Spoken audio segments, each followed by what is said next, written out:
Morning friends, welcome back in our channel. हमारे और आपके चैनल में आपका तहे दिल से स्वागत है। आज हम लोग देखेंगे बच्चों जैन धर्म की उत्पत्ति हम लोग देख रहे हैं। ठीक है, पार्ट 2 आज हम लोग देखेंगे। उसमें हम लोग क्या जानेंगे? आज जैन धर्म की उत्पत्ति के जो कारण थे उसके बारे में हम लोग समझेंगे। ठीक है, तो देखते हैं। जटिल कर्मकांडों और ब्राह्मणों के प्रभुत्व के कारण विशेषकर हुआ था। ठीक है, जिसमें क्या हुआ था, हिंदू धर्म के में जो है कठोरवादी जो है रूढ़िवादी व्यवस्था जो है बहुत ज़्यादा कठोर हो गई थी। ठीक है, पहला कारण इसे माना जाता है। दूसरा क्या था, वर्ण व्यवस्था के अनुसार जो है जन्म के आधार पर, ठीक है, जो 4 वर्णों को विभाजित कर दिया गया था। ठीक है, जिसमें जो था 2 मुख्य वर्णों को जो है विशेष अधिकार दे दिए गए थे, यानी उन्हें कुछ विशेष एरिया या उनके कुछ विशेष काम को अलग अलग बांट दिया गया था। ठीक है, बाकी जो 2 बचे हुए थे उनको निम्न वर्गों के अनुसार बांट दिया गया था। ठीक, उसके बाद क्या था, ब्राह्मणों के जो वर्चस्व थे, ठीक है, उसके खिलाफ भी क्षत्रिय की ये प्रतिक्रिया मानी जाती है। ठीक है, क्या मानी जाती है? क्षत्रियों की प्रतिक्रिया मानी जाती है। किसके खिलाफ? ब्राह्मणों के खिलाफ। ठीक है, उसके बाद क्या था, लोहे के औजार के जो प्रयोग थे वे उत्तर और पूर्वी भारत में कई जो है नई कृषि अर्थव्यवस्था के प्रसार उससे क्या थे, होने लगे थे। ठीक है, तो इसको भी उसका कारण माना जाता है। ठीक है, आगे देखते हैं। जैन धर्म के सिद्धांत क्या थे? ठीक है, उसके साथ साथ हम लोग क्या देख रहे हैं, जैन धर्म के जो है सिद्धांत क्या थे। ठीक, कहने का मतलब जो जैन धर्म था उसको उसके जो अनुयायी थे या जो उसे मानने वाले थे उन लोगों का सिद्धांत। ठीक है, इसका जो मुख्य उद्देश्य था, ठीक है, मुक्ति की प्राप्ति है। ठीक है, जैन धर्म में जो है जो मुख्य उद्देश्य है वो क्या है? मुक्ति की प्राप्ति। ठीक, जिसके लिए किसी भी अनुष्ठान की आवश्यकता नहीं होती। क्या है? उसके लिए यानी मुक्ति के लिए किसी भी प्रकार के अनुष्ठान की व्यवस्था नहीं करवानी होती। ठीक है, इसे 3 सिद्धांतों के माध्यम से समझा जा सकता है या प्राप्त किया जा सकता है। ठीक, जिसे जो है 3 माध्यम से समझा जा सकता है, और वो तीनों क्या क्या हैं? सम्यक दर्शन, सम्यक ज्ञान और सम्यक चरित्र। ठीक है, और इससे हम लोग कहते क्या हैं? त्रिरत्न कहा जाता है। क्या कहा जाता है? त्रिरत्न कहा जाता है जैन धर्म के सिद्धांत, जो मुख्य 3 सिद्धांत हैं। ठीक है, कौन कौन से? सम्यक दर्शन, सम्यक ज्ञान और सम्यक चरित्र। ठीक है, ये तीनों जो है मुख्य जैन धर्म के सिद्धांत माने जाते हैं।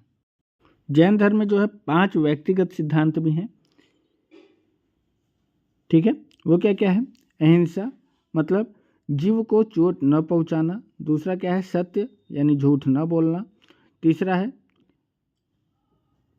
अस्तेय, यानी चोरी न करना। और चौथा है अपरिग्रह, यानी संपत्ति का चयन न करना। और 5वां क्या है? ब्रह्मचर्य। ठीक है, ये 5 जो है अन्य व्यक्तिगत सिद्धांत हैं। ठीक है, किसके? जैन धर्म के। ठीक, आगे देखते हैं क्या है। जैन धर्म में ईश्वर की अवधारणा। ठीक है, जैन धर्म में ईश्वर की अवधारणा क्या मानी जाती है, क्या समझा जाता है, उसके बारे में जानेंगे। क्या है? जैन धर्म का मानना है कि ब्रह्मांड और उसके सभी पदार्थ या संस्थाएं शाश्वत हैं।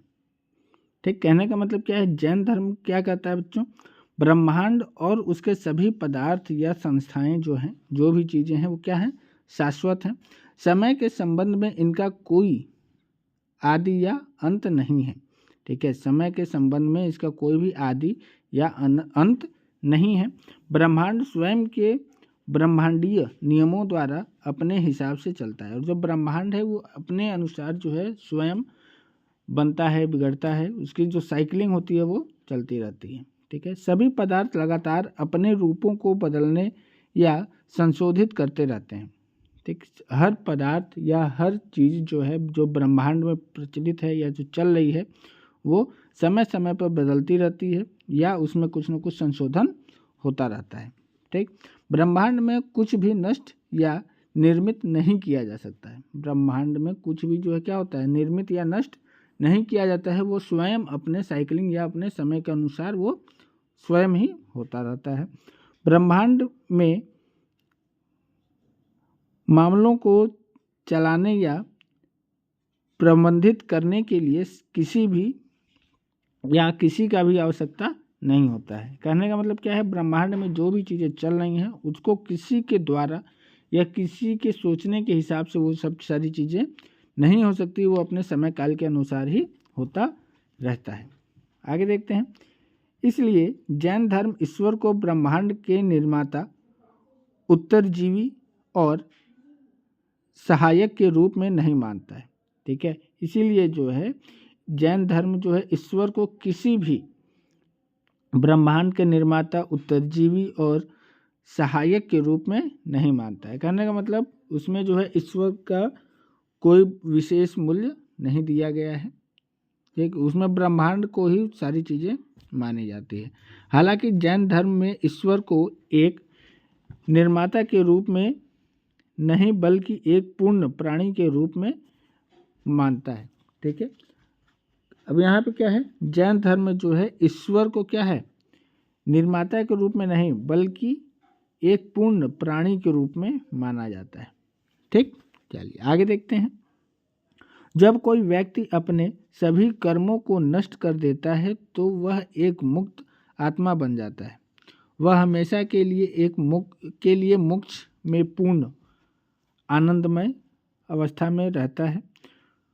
मुक्त आत्मा के पास अनंत ज्ञान, अनंत दृष्टि, अनंत शक्ति और अनंत आनंद है।